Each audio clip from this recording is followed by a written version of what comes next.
都会国际家具馆，秋冬新品抢先上市。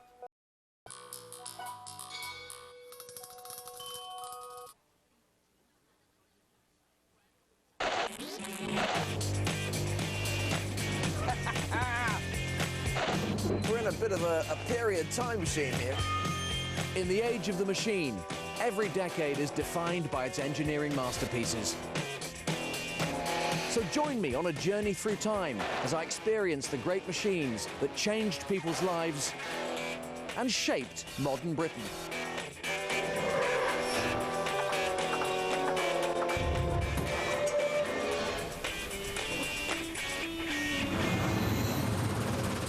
I'm in a decade that began with great advances in the quality of people's lives, yet ended in World War II. A decade where 2 million cars suddenly appeared on our roads. Streamlining was the watchword in technology, and speed records held the public fascination. Welcome to the 1930s. A decade whose mass production and speed technologies left Britain better prepared than many think, but on the road to war.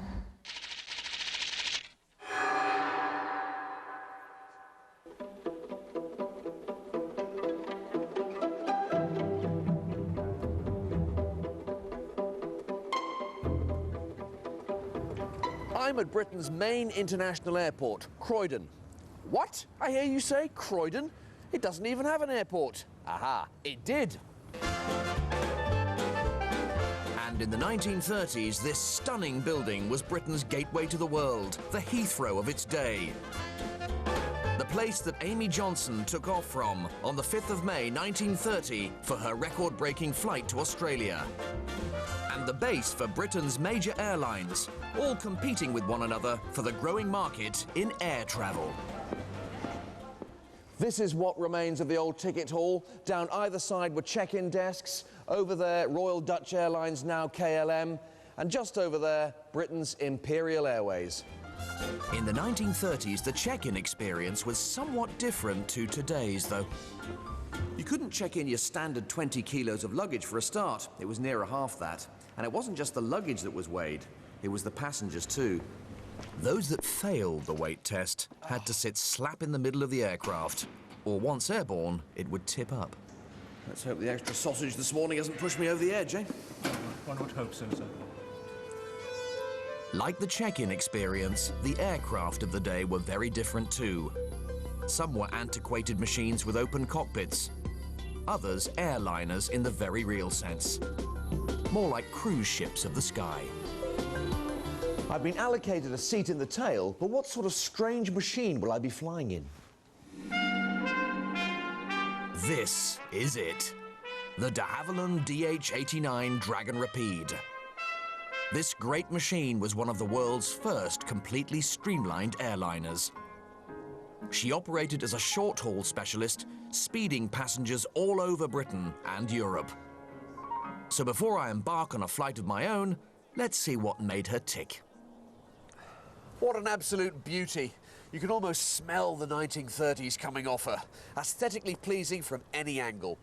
Powered by 2 Gypsy Queen engines, inline 6-cylinder air-cooled, each knocking out 200 horsepower. Pretty powerful by car standards, but not much as today's airliners go. Even the smallest modern jet knocks out about 5 times that. To help the engines get the aircraft off the ground and carry its payload of 8 passengers, the Rapide has 2 14-metre wings rather than just the one we're used to nowadays, and that gives it loads of lift. It might not look very advanced, but it was for the time, incorporating the latest watchword in 1930s technology: streamlining. The whole of the exterior has a flowing, slippery shape right down to the trousered undercarriage, reducing air resistance and maximizing its speed and range. With this slippery streamlining, the Dragon Rapide was good for 578 miles at 132 miles an hour. More than enough for its first operators, Hillman Airways, and their short-haul routes from southern England to Scotland, Ireland and France.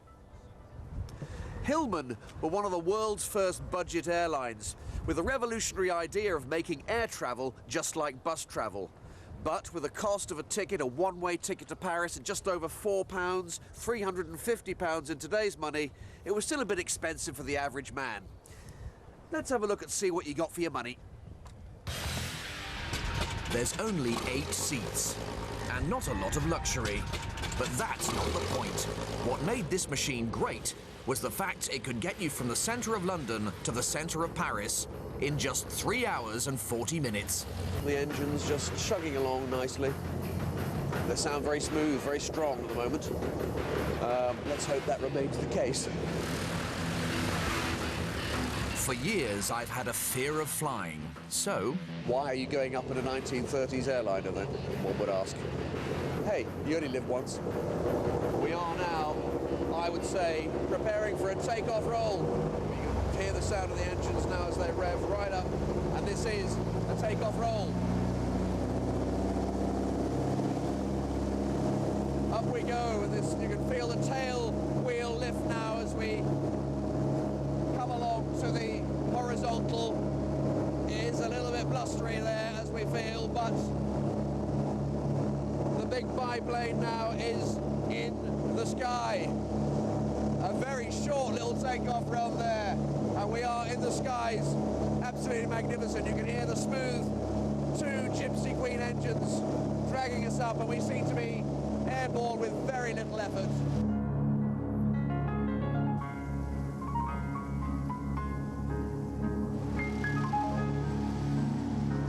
There weren't any stewardesses on this aircraft because there simply wasn't any room. So I'll show you the emergency exit myself. And here it is. It's simply a hole in the roof. What you did was you pulled this here, pull emergency use only. There's a little blade in there, and it cut a hole in the roof, and out you went. What you did when you got there, I don't know, but there it is. There were no in-flight announcements from the pilot because there was no intercom.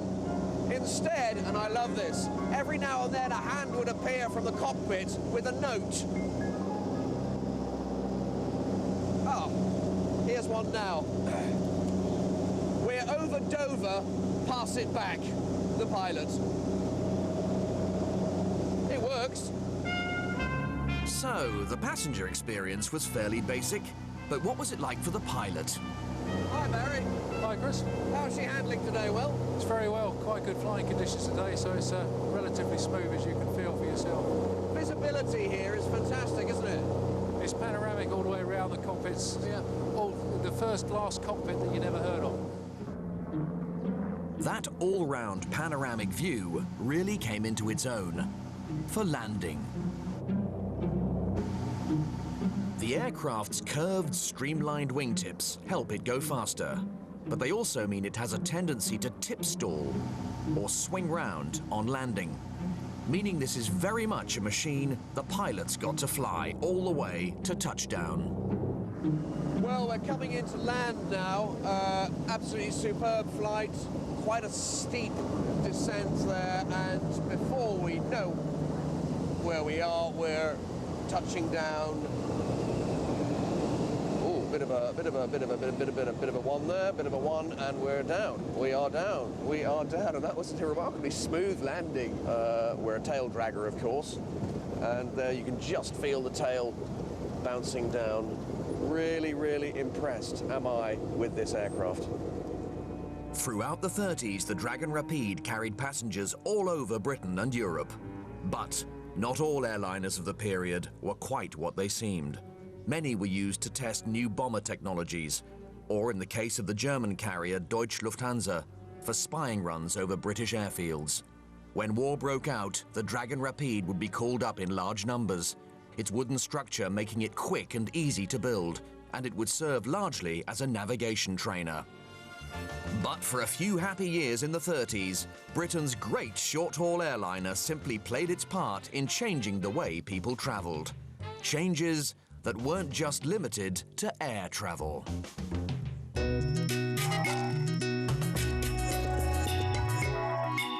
国家地理频道决战10点。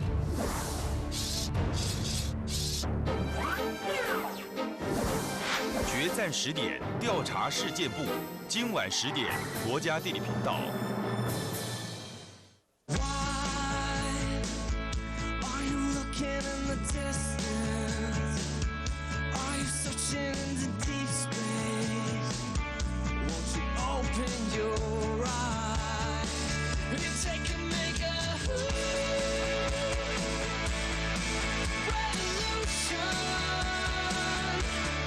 Skoda Fabia， 人生最好的第一步，德智经典，100年工艺 ，Skoda。千锤百炼，专注顶尖 ，Isson 新一代顶级规格国光牌赛车级 Isson 全合成车用机油，爆发极限能量，展现超凡原动力，跃升奔驰新境界。成就爱车巅峰状态，国光牌赛车级 Isson 机油，中油直营加油站贩售中。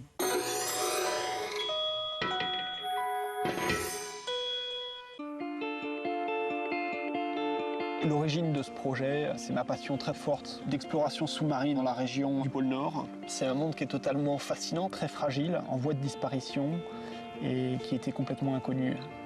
L'objectif était de ramener un témoignage sur l'univers sous-marin de la banquise et de le montrer dans sa diversité. À quoi ça ressemble, est-ce qu'il y a de la lumière, est-ce que c'est profond. J'ai écrit et dirigé l'expédition Deep Sea Under the Pole. On était 8 avec mon chien, un husky sibérien.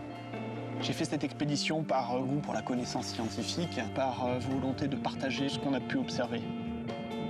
Au cours des 47 jours, on a réalisé 51 plongées, explorations. C'est un monde qui est unique. On a peut-être poussé une porte qui ouvre un nouveau domaine d'exploration. On va pouvoir aller plus loin dans la connaissance et l'exploration de l'océan glacial arctique.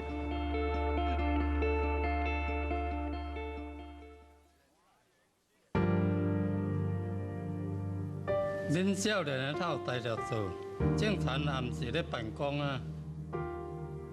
米价因讲偌济就偌济，几十档拢无起。结果肥料一日起，送挡会调。农民愈来愈老，做到70、80岁，做到骹头拢歹去，嘛还搁咧做。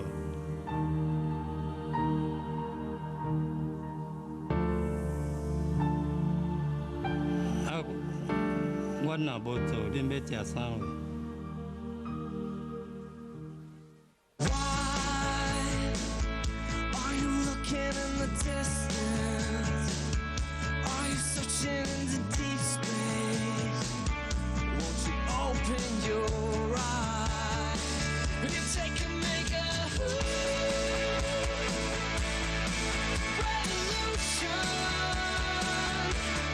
Skoda Fabia， 人生最好的第一步，德智经典，100年工艺 ，Skoda。国家地理频道决战10点，每星期3报告狗班长。西萨教官让我们对宝贝宠物不再束手无策。明晚10点，国家地理频道。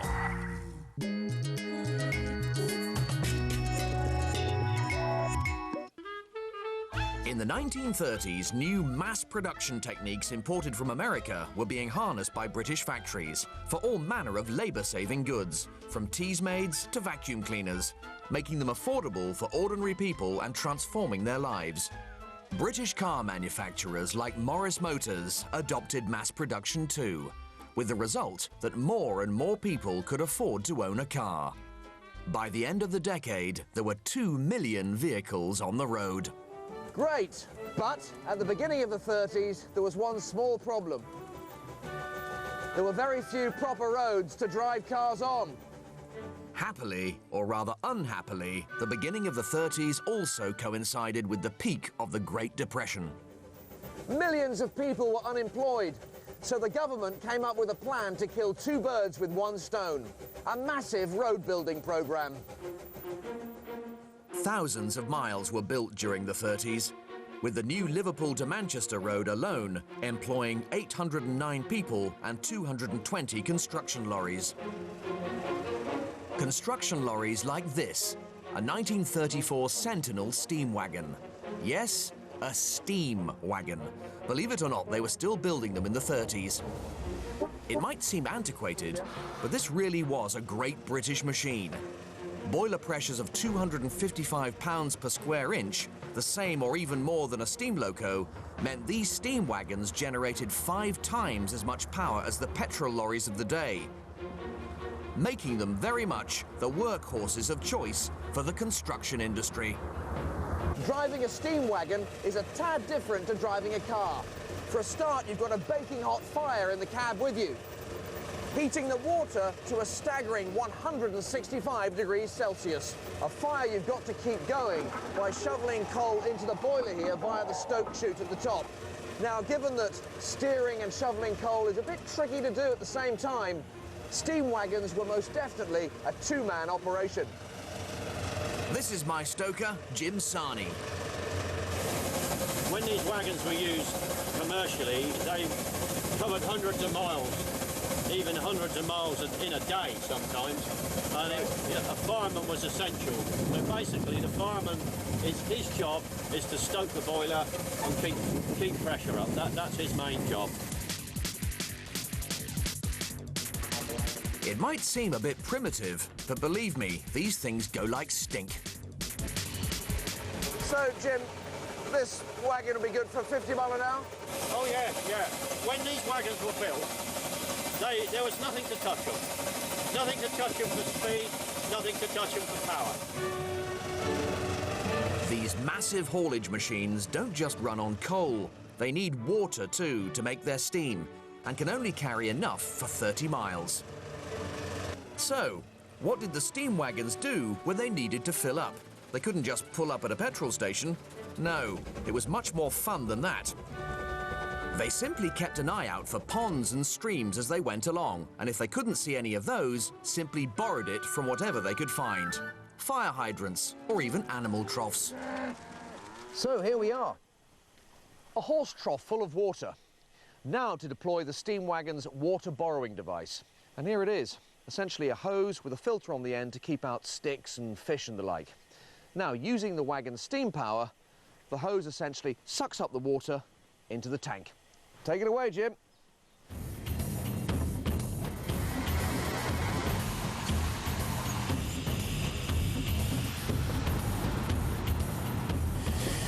$1,054 water-sucking, smoke-belching Sentinels were made in the 30s, with some adapted for all manner of roles, including road building.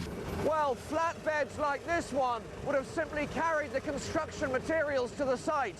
But there were other much more specialised Sentinels out there. Like this wonderful Sentinel concrete mixer. A lot of 1930s roads were made of concrete, with the concrete poured into vast wooden frames. Frames like this, only bigger, where the concrete was smoothed over and left to set. On some 1930s sites, there would have been hundreds of these concrete squares, all joined one to another. Once the concrete had set, they pretty much had their road. However, concrete on its own is fairly slippy. So to help the cars get some grip, they often added one more ingredient. Tarred chippings. And that's where the specialist Sentinels really came into their own. They made perfect tar transporters, as the heat from their steam boilers could be used to keep the tar melted. So with your skid-proof surface applied, that was more or less it. One new 1930s road. Simple as that. With a decent road network in place, the 1930s motorists could finally tour the country with ease in one of the popular cars of the time, like this wonderful Morris 8. A small car, but a great one, because thanks to its cheap price and vast numbers produced, it brought car ownership to the masses, freeing them for the first time from the tyranny of bus routes and timetables. But that freedom came at a cost, as these new roads and cheap cars came with new traffic regulations. Costing the princely sum of 37 pence, 1935 saw the introduction of the compulsory driving test. There were no test centres as such. You just picked up your examiner at a pre-arranged spot by the side of the road. which is exactly what I'm going to do now. Wish me luck.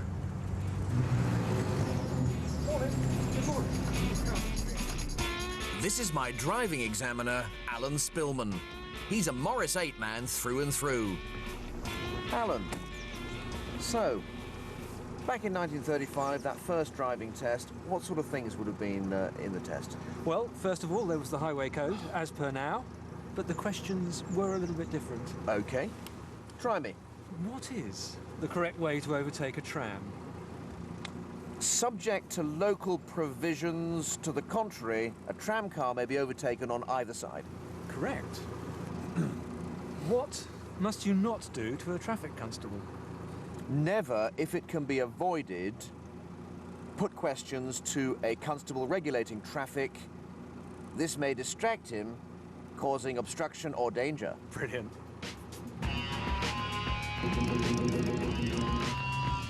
OK, now for the practical test. One of the main things was arm signals. A lot of cars didn't have any indicators, so there were loads of arm signals in the test, starting with turning left. Now, you may be wondering, how on earth do you do that? Do you have to lean across your passenger and stick your arm out of the other window? No, you don't.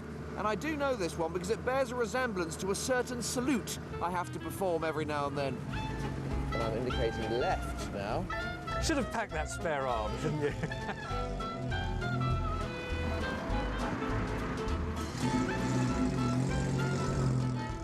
You were kept busy back in the day, weren't you? Next came reversing round a corner. Not as easy as you might think in these non-synchromesh cars. And finally, the emergency stop.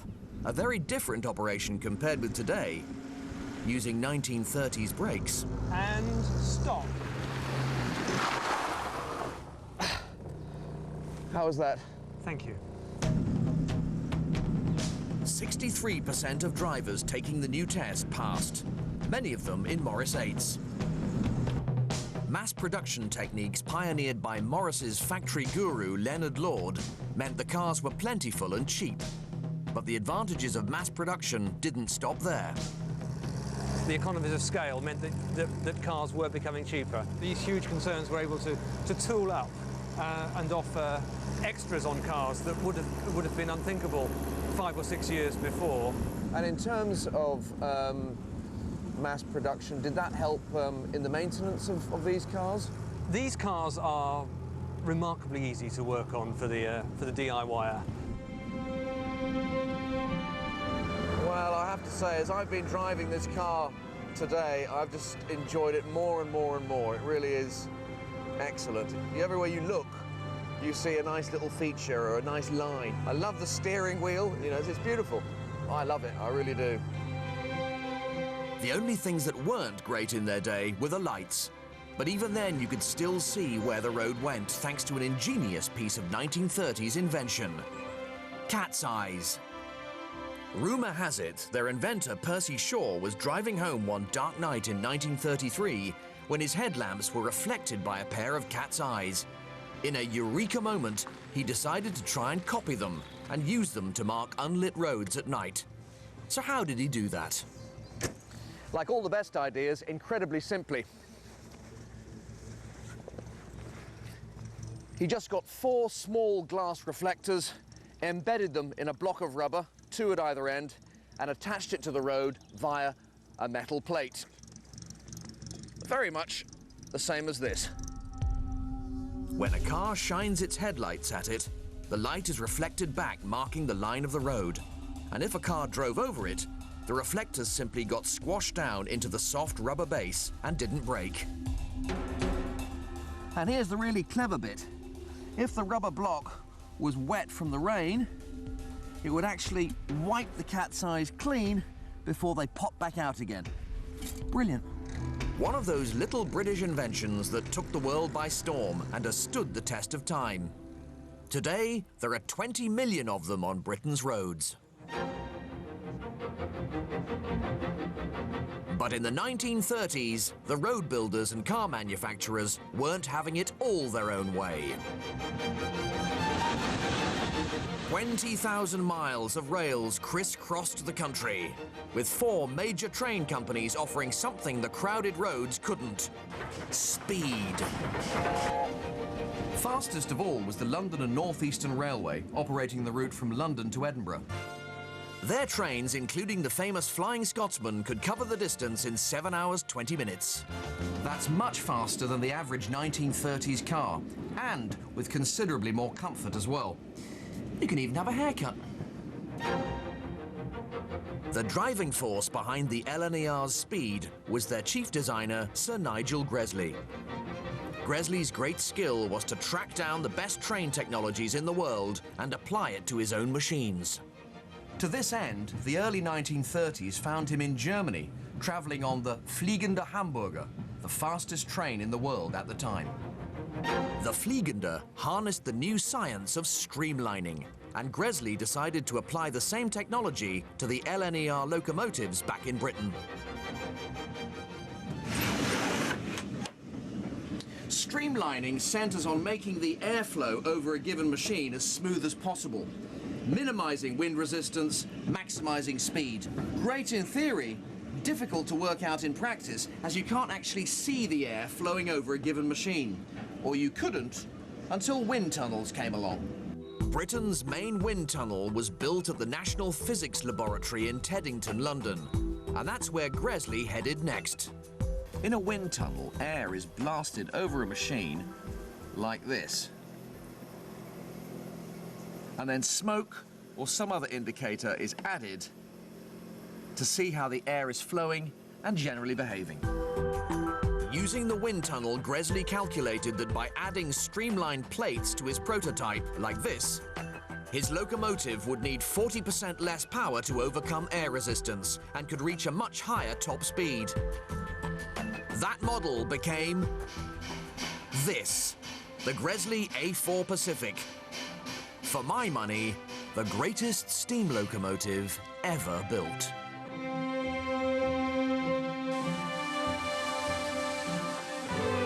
As you can see, every surface of this enormous machine is smooth and curved, minimizing drag and maximizing speed.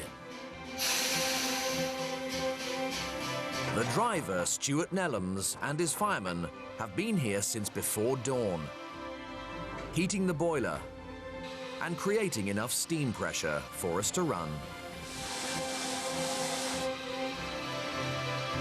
Steam pressure is round about the 250 pounds per square inch mark. We need a minimum of 150, so we're well ready for the off.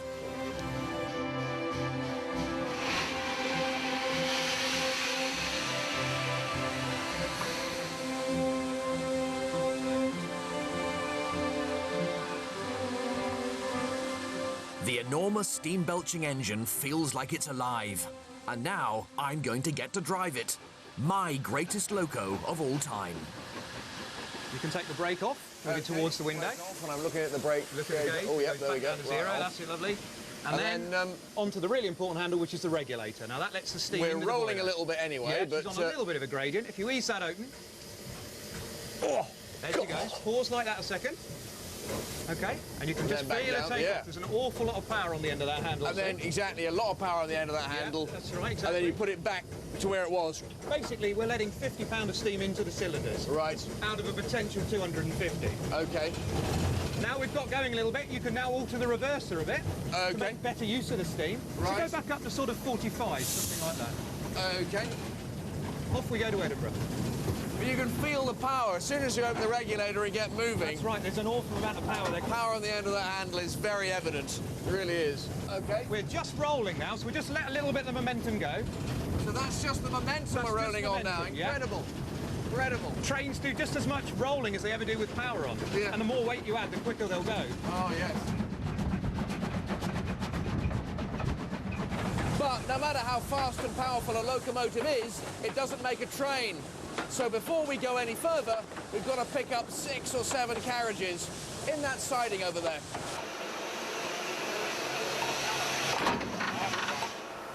I've driven an A4. That's fantastic. That is fantastic, and the sense of power is greater than anything I've ever driven before.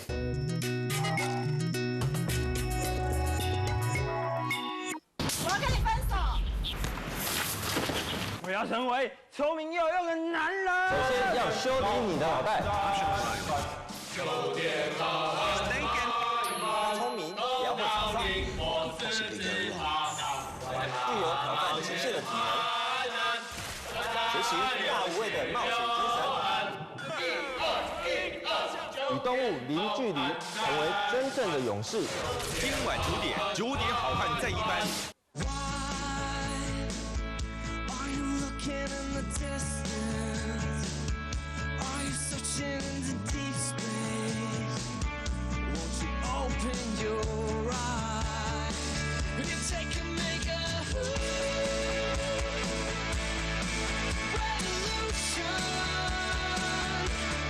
Skoda Fabia， 人生最好的第一步，德智经典100年工艺 Skoda。恁少年的头呆着做，正常也毋是咧办公啊。米价因讲偌济就偌济，几十档拢无起，结果肥料一日起，送党会调。农民愈来愈老，做到70、80岁。做甲骹头拢歹去，嘛还阁咧做。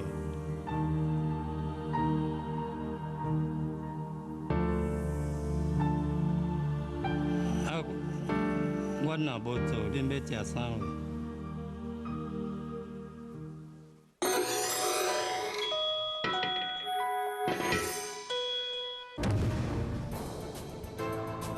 每一届风台来，都亲像烧钱同款，老百姓的性命甲财产大过天，所以爱提早做好准备。风台期过来啊，为着要互所有人安心，风台还未到，阮就先到。要做的还阁真济啦，大家做阵来守护咱的家园，加一份准备，减一份损失。水利署关心你。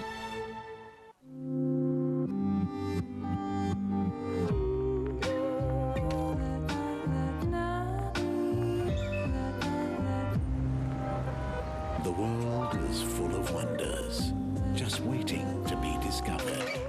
As a SkyTeam member, Vietnam Airlines proudly serves you over 850 destinations across all continents.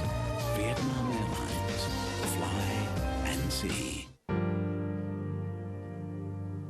恁少年的头呆着做，正常也毋是咧办公啊。米价因讲偌济就偌济，几十档拢无起，结果肥料一日起，送党会调。农民愈来愈老，做到70、80岁，做甲骹头拢歹去，嘛还阁咧做。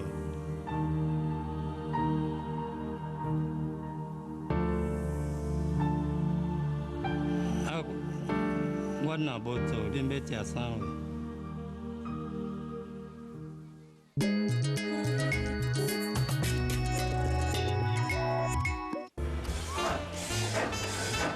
？Resley's ultra-streamlined A4 began service on the 1st of October 1935. It was an instant success, smashing the journey time from London to Newcastle to just 4 hours. But that success was very nearly a failure. Resley's streamlining made the locomotive incredibly fast and efficient, but the prototype had one major drawback. A drawback that meant you might get to Newcastle very fast, but you'd resemble a smoked kipper by the time you got there. It wasn't just air that flowed beautifully and smoothly over the surface of the engine. Smoke from the chimney did too, carried along the surface of the loco and onto the footplate and into the carriages. Definitely not good for comfortable travel, but solved by a piece of luck in the wind tunnel. During testing, someone managed to leave a thumbprint on the model by mistake, right here behind the chimney. But as luck would have it, once they fired up the wind tunnel, they found that the thumbprint actually solved the smoke problem. The indentation caused by the tester's thumb interfered with the streamlining just enough to let the smoke escape from the surface of the engine. So that thumb hole became part of the real locomotive, being cast into the full-size chimney. But the thumbprint wasn't the only clever part of the A4's chimney. It also has a device called a Kyle Chap double blast pipe, which improves the drafting of the fire, which makes the A4 go even faster. The Kyle Chap's extra speed was to prove vital when, on the 3rd of July 1938, the latest A4, the Mallard, set off on an attempt to break the world's steam speed record. If Gresley and the LNER could capture it, they'd gain a fantastic marketing tool against their competitors. At the top of a hill called Stoke Bank, Mallard started her record attempt. Everything now depended on fireman Thomas Bray, the rate at which he could shovel coal into the firebox and how hot he could keep it. A mile downhill from the summit, Mallard was doing 87.5 miles an hour, then mile by mile 96.5, 104, 107, 111.5, 116, 119, 122.5, 124.25, then 125. For a brief moment, it hit a staggering 126 miles per hour. Mallard had taken the world steam speed record, which stood at 124.5 miles an hour and was held by the Germans. Gresley's streamlined masterpiece still holds the record to this day, making it, for my money, the greatest steam loco in the world.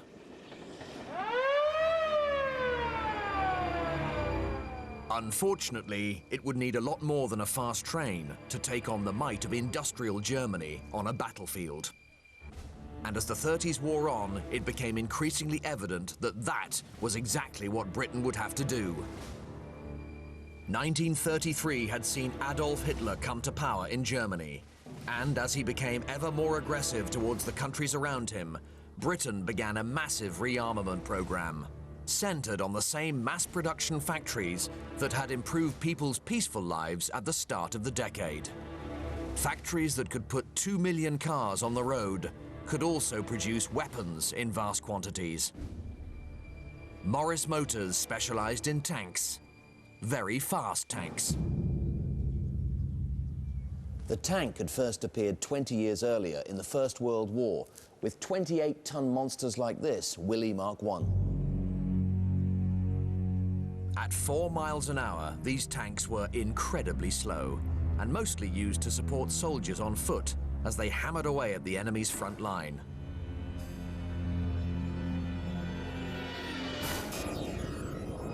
However, during the 1920s, Britain's experimental mechanized force came up with a different way of using tanks. Their idea was for old heavy tanks to punch a hole in the enemy's front line, and then for new fast tanks to race through that hole, drive deep into enemy territory, and attack headquarters and lines of communication. The British military adopted the new ideas, and in 1936 asked Morris to build them a very fast tank to carry them out. And this is it, the Cruiser 3, 15 tons, 2-pounder gun, crew of 4, and good for 30 miles an hour off-road, making it one of the fastest tanks of its day. But what made this great machine so fast? The answer lay in one man. American J. Walter Christie and his genius for high-speed tank design. Morris bought one of Christie's tanks and harnessed the revolutionary ideas they found in it. Firstly, huge wheels, much bigger than on other tanks, coupled with massive horizontal suspension hidden behind the armor plating. With these two things, you could go flat out on rough ground, at 30 miles an hour, much faster than most other tanks of the day. Christie's other big speed idea was simple too. Don't just put a giant engine in your tank, put in an engine with the best power-to-weight ratio you can get your hands on. What machines use light engines with lots of power? Aircraft. So for maximum speed, use an aircraft engine in your tank. And listening to Christie, that's exactly what Morris did. Building this beautiful V12 340 horsepower Nuffield Liberty aircraft engine for their Cruiser 3 tanks. Wouldn't it be amazing to hear this motor running? Well, believe it or not, we can, in the next fast tank that Morris built. The Crusader, It was on the drawing board in 1939, and like the Cruiser 3, it's got Christie's huge wheels and that enormous, all-powerful Liberty aircraft engine. One of just a handful of Liberty engines left in the world that still run. This tank and its engine are literally priceless. Turn it over, Colin. So, to help me start it and make sure I don't do any damage, I've got two experts on the engine to help me. Again? John Pearson and his son Colin.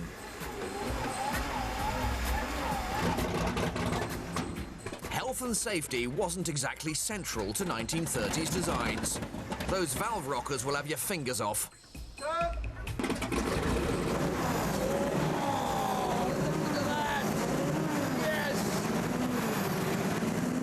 27 litres of V12 Liberty, one of a handful left in the world. Absolutely brilliant.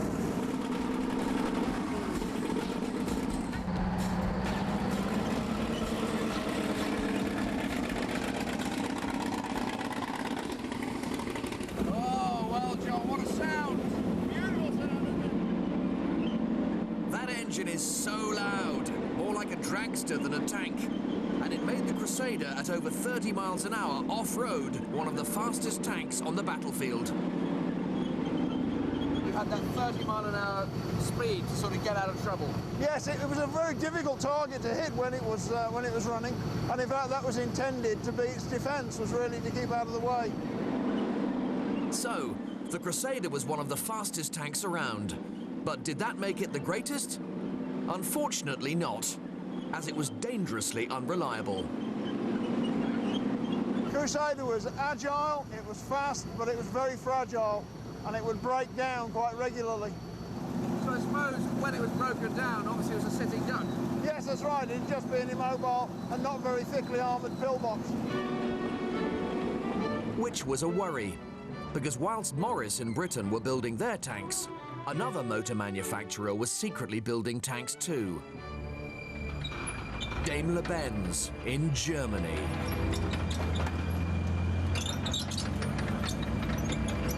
This rather sinister machine was one of them, the Panzer III. Secretly working on them since 1934, these were the very tanks the Germans used to invade Poland in September 1939, the invasion that started World War II. Well, it has to be said, this Panzer III sounds and feels much more like a luxury limousine compared to the Crusader. In 1939, the Germans smashed through the Polish front line, then raced on, attacking headquarters and lines of communication, mirroring the tactics pioneered by Britain's experimental mechanized force all those years before, and which the Crusader had been designed to exploit. So if we look at a Crusader versus a Panzer III, how do they compare? Well, they're surprisingly similar. They were built very much the same sort of type, similar type of engine, although the engine in the Panzer III is only about half the size. The big difference, I suppose, is the suspension. The Panzers lacked the giant wheels and suspension of the British Crusader, meaning the Crusader was much faster off-road. But its amazing Christie suspension gave the Crusader another advantage too. The Crusader, the crews were expected to shoot on the move because of the good suspension, whereas a German tank would normally come to a halt before it fired. So contrary to popular belief, the Panzers were a long way from perfect. If only the ingenious, high-speed, fire-on-the-move Crusader had been more reliable. It might have been one of the greatest of its day. Thankfully, Britain's fastest weapon of all was the greatest of its day. A state-of-the-art war machine built right on the edge of known technology. And it would go on to save the nation during the Battle of Britain. The Spitfire, a national treasure that had had its origins right back at the start of the decade, in a little racing float plane. That little racing float plane was a world record breaker, the Supermarine S6B, designed by aerodynamic genius R.J. Mitchell, to compete for the 1931 Schneider Trophy. The Schneider Trophy was an international race for seaplanes. Tiny aircraft which at the time were quite literally the fastest speed machines on the planet. They were also amongst the most life-threatening, with an atrociously high death rate, thanks to the aircraft being built right on the edge of known technology. This one's at Southampton's Solent Sky Museum, and if you thought the Gresley locomotive and Dragon Rapide airliner were streamlined, you ain't seen nothing yet. The extreme streamlining is stunning, bordering on the terrifying. The float struts and the wings are really thin like knives, reducing drag. And the cockpit windscreen is tiny for the same reason. It's a cockpit built for death or glory. Turn that way. There's not even a seat. The pilot had to squeeze himself in and sit on the floor. My shoulders are kind of stuck in here at the moment. Of course, straight ahead of me, I can't see anything but the huge, huge engine. An utterly insane 2,350 horsepower Rolls-Royce R-Type, which was almost impossible to stop from overheating. On its first run, it only lasted 15 minutes before disintegrating. And even when fully developed, only had a lifespan of 5 hours. On the 13th of September 1931, the S6B and its mad engine left its hangar on Calshot Spit near Southampton. My model is following in its exact footsteps. That's it over there, practically unchanged after all these years. As Boothman, the pilot, accelerated, just like my model. His seaplane lurched into the air. Earlier, one of the British team's pilots had crashed and been killed during practice, decapitated by his own cockpit. But Boothman was determined to race for glory. The 1931 race took place here on the Solent on a 50-kilometre course, taking in the Isle of Wight, West Wittering, Gosport, and then on to Leap. Watched by a crowd of nearly 250,000 people, Boothman completed the first lap at an average speed of 343.1 miles an hour, a new Schneider record. It would take this boat roughly just under the hour to complete the course. Mitchell's S6B could fly it in 5.5 minutes. The tiny windscreen made it very difficult for him to see the course. And on the 6th lap, Boothman just missed Ryde Pier. On the 7th, he dived for the finishing line, and as steamers around the course sounded their sirens, captured the Schneider Trophy for Britain. 16 days later, the tiny aircraft took to the skies again, this time setting a new world speed record of 407.5 miles an hour. It was the first time man had ever been over 400 miles an hour, and lessons learned in its design would go on to save the nation during the dark days of war, in the Battle of Britain.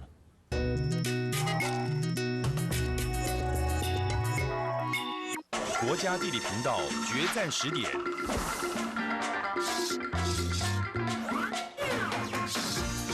决战10点，报告龚班长。明晚10点，国家地理频道。环四海，跨五洲，大网络来覆盖，这就是物流。合伙办公携手，让成就变全球，这就是物流。高科技赢在前，无阻碍全实现，这就是物流。好生意大作为 UPS 来帮你，这就是物流。千锤百炼，专注顶尖。Eason 新一代顶级规格国光牌赛车级 Eason 全合成车用机油，爆发极限能量，展现超凡原动力，跃升奔驰新境界，成就爱车巅峰状态。国光牌赛车级 Eason 机油，中油直营加油站贩售中。恁少年的他有代了做，正常也毋是咧办公啊。米价因讲偌济就偌济，几十档拢无起，结果肥料一个起，送挡会调。农民愈来愈老，做到七八十岁，做到骹头有拢歹去，嘛还搁咧做。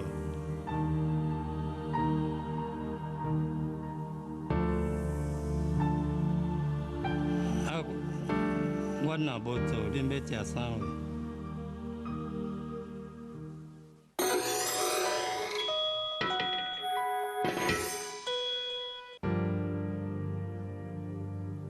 恁少年的头待着做，正常也毋是咧办公啊。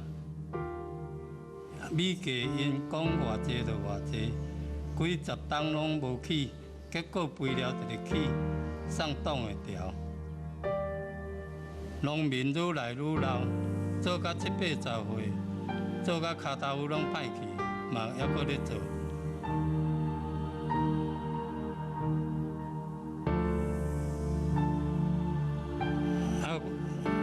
阮若无做，恁要食啥货？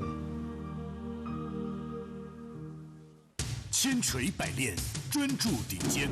SN 新一代顶级规格国光牌赛车级 SN 全合成车用机油，爆发极限能量，展现超凡原动力，跃升奔驰新境界，成就爱车巅峰状态。国光牌赛车级 SN 机油，中油直营加油站贩售中。采用青藏高原天然冬虫夏草，白兰氏冬虫夏草基金，让你精气神自然好。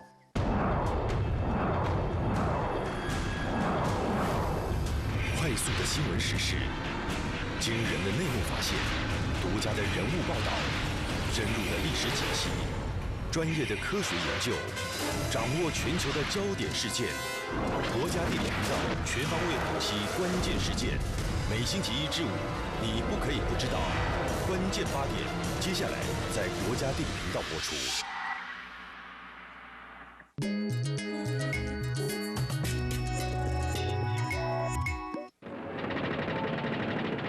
The Battle of Britain, fought in 1940 in the skies over southern England, saw 900 British fighters desperately driving back the 4,000 aircraft of the attacking Luftwaffe. The most famous of those British aircraft was the Spitfire, designed like the S-6B by Supermarine's speed expert R.J. Mitchell. Luckily for Britain, Mitchell's Spitfire was an ultra-fast, state-of-the-art speed machine, just like the S-6B. But unlike the S-6B, of which only 2 were built, the Spitfire was built in vast, vast quantities. By the end of the war, 22,000. To really understand the Spitfire and how Mitchell drew on his experience with record-breaking seaplanes to create it, we really need to meet it in the raw, get under its skin as it's being built. But the last Spitfire rolled off the production line 62 years ago, so that's impossible. Or is it? Look at this. This is the Aircraft Restoration and Historic Flying Company based at Duxford, the same place as the first Spitfire squadron. It looks like a modern Spitfire production line, but these machines are all World War II originals and are here to be rebuilt.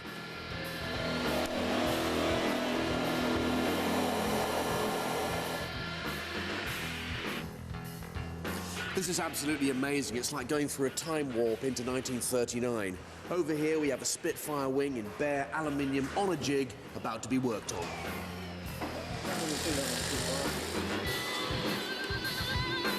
There's even an original Mark I Spitfire in here, one of the first to see action. It was shot down over Calais and fished out of the sea. And just like on Mitchell's revolutionary seaplanes, everything is made of metal. Tiny, light aluminium frames covered with high-speed metal skins that actually give the Spitfire a lot of its strength. Most other aircraft of the time were simply made of heavy wooden frames covered with canvas. Those thin wings with their strange elliptical shapes were also absolutely definitive of the Spitfire. ultra-thin wings were a speed trick Mitchell had perfected in his Schneider racers. But why the strange shape?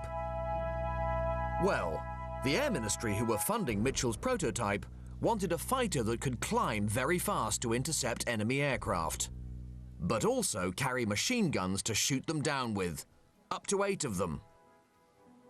Mitchell and his team worked out by making the wings elliptical, they could reduce the wing's thickness and drag to a minimum, yet still have lots of strength, and room inside for retractable undercarriage and all those machine guns. Making the Spitfire very speedy and packing a massive punch. That strange elliptical shape also worked hand in glove with something else that gave the Spitfire speed. Its heavy new engine.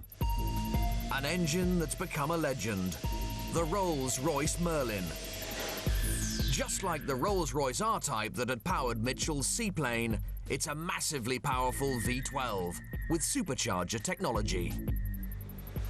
But unlike the crazy R-Type, it could run for a lot longer than just a few hours before potentially blowing up. It still needed a lot of cooling, though.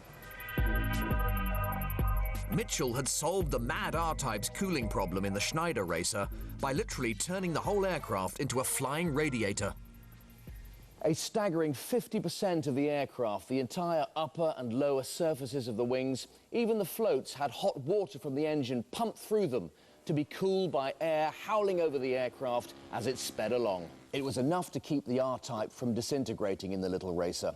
But Mitchell couldn't cover half of a fighter aircraft with radiators, as they'd be far too vulnerable to bullets. So, he pumped the hot engine water through these scoops hidden under the wings instead. Air rushes into the scoops, cooling the engine's water, then exits out of the back. But here's the really clever bit. Because the air is squeezed in the scoop, it comes out of the back faster than it goes in the front, acting a bit like a ramjet, blasting the Spitfire along, giving it even more speed. Mitchell's prototype Spitfire rolled out for its first flight on the 5th of March 1936. Well, it truly is a thing of beauty. It looks fast, even though it's just standing still. And of course, it was fast. The original Mark I did 350 miles an hour. The Air Ministry were delighted by the Spitfire's performance and ordered 310 on the 3rd of June.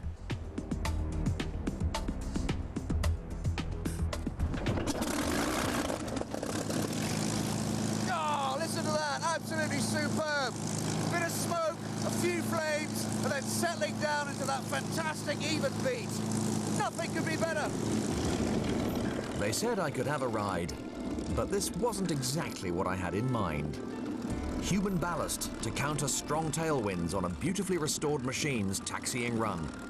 But still, an amazing experience. Tragically, Mitchell died in 1937 and never saw his masterpiece go into service. But thanks to his engineering genius, when World War II started, Britain had a truly world-beating aircraft with which to defend herself. As the 30s came to a close, there were tough times ahead. But thanks to the great changes in mass production, transport, and speed technologies which the decade had brought, Britain was much better prepared than she might have been on the road to war.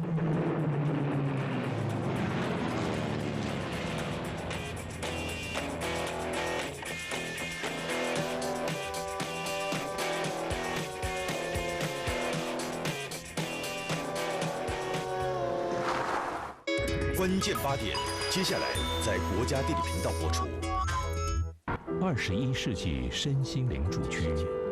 居半山，傲红尘。自然的住是最奢华的时尚。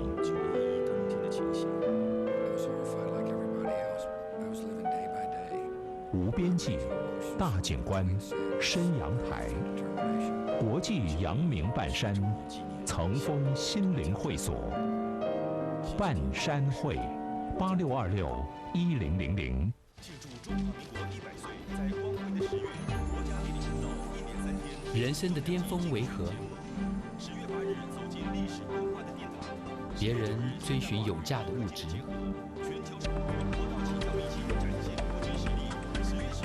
而我追求无价的荣耀。我发现成功的金色光芒在这里。